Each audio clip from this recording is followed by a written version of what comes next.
দেশের আবার হলেও কি চারিদিকে শুধু টাকা খাওয়া টাকা খাওয়া। আমি শালা বাড়িটা পায়খানা নেই, একটা দরখাস্ত জমা করেছি, আমি অন্য লোকের বাড়ি গেছি, গিয়ে দেখি শালা আমার নাম লেখা ঝকঝক করছে। আমি নিজের চোখটা পেককে দেখলাম, ওরে শালা যে বিজয় ঢালি, দেখছি অন্য লোকের বাড়ি।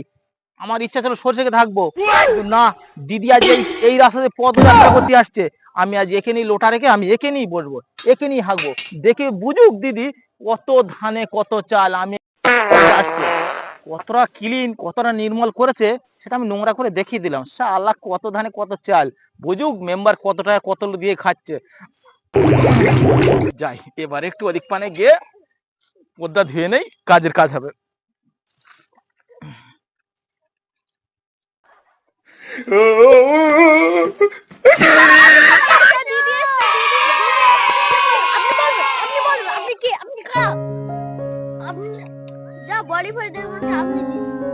হ্যাঁ বলুন। বলছিলাম কি আমাদের এই ভারত কেমন লাগছে আপনার? একদম সেই বিউটিফুল, স্বচ্ছ রাস্তা কি সুন্দর লাগছে। আপনাদের এই তো রাস্তা সব তৈরি, হেভি লাগছে, সুন্দর। তা লাগবে না চেয়ারম্যান?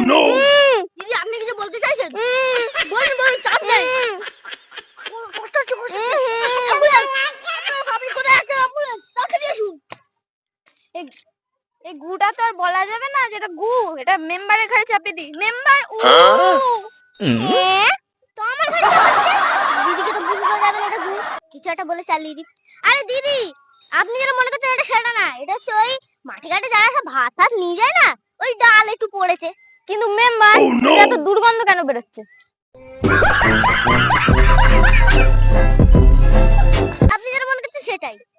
কালকের থেকে এই রাস্তায় যেন সিকিউরিটি বসানো থাকে, ঠিক আছে? যে ওই হাঁকতে আসবে তার ওই গুইতে মুখ থুবড়ে দেবে একদম। কেমন আপনি কিছু মনে করবেন না, আপনি একটু শুদ্ধ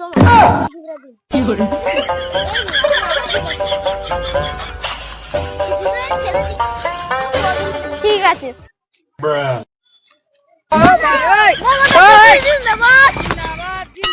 মমতা দিদি জিন্দাবাদ, জিন্দাবাদ জিন্দাবাদ। দিদি বলেন নির্মল ভারত জিন্দাবাদ, মমতা দিদি জিন্দাবাদ, নির্মল ভারত জিন্দাবাদ, মমতা দিদি জিন্দাবাদ, নির্মল ভারত জিন্দাবাদ, মমতা দিদি জিন্দাবাদ, নির্মল ভারত জিন্দাবাদ, মমতা।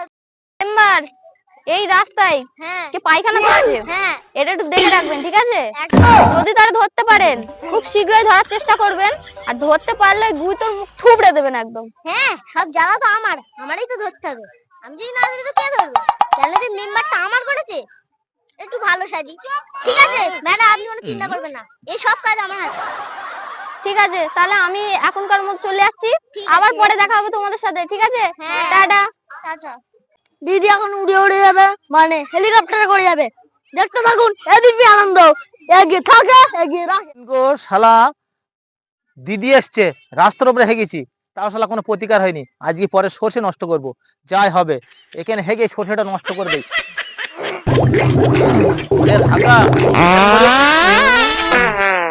হেগে আমি পালাবো, কেউ আমার ধরতেও পারবে না।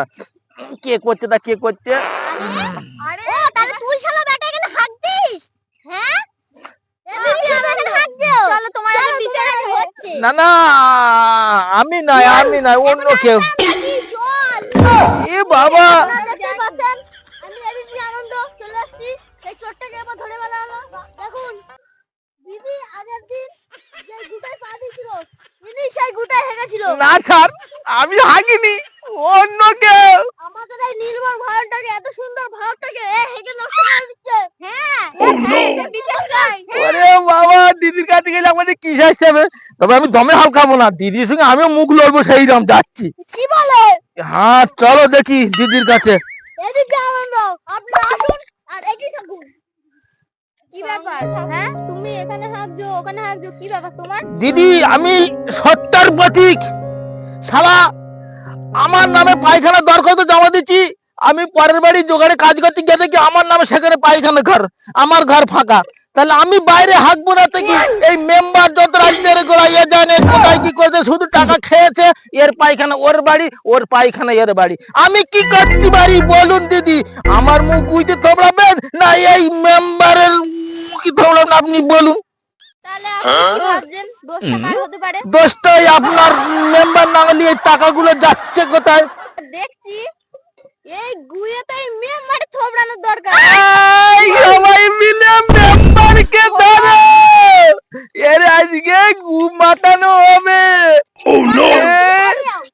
এবার আচ্ছা বলো তো, গু তোমার আঙুলি করে দেবো না এই পায়ে লেগে দেবো? উলি বাবা, না না, আমি নিজেই দেখে নেব। হ্যাঁ মাগুন, ঠিক আছে শেষ। একদম পুরো পড়া মানুষ।